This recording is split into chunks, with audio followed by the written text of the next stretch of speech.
In this video, we're going to look at how to use the looper. The looper section is really cool as it enables you to loop and layer your vocals or instrument sound. To use the looper, press the record button to start recording and then press it again once you've finished recording.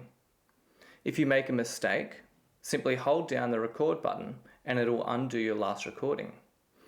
If you want to start again from scratch and delete all the recordings, hold down the stop button.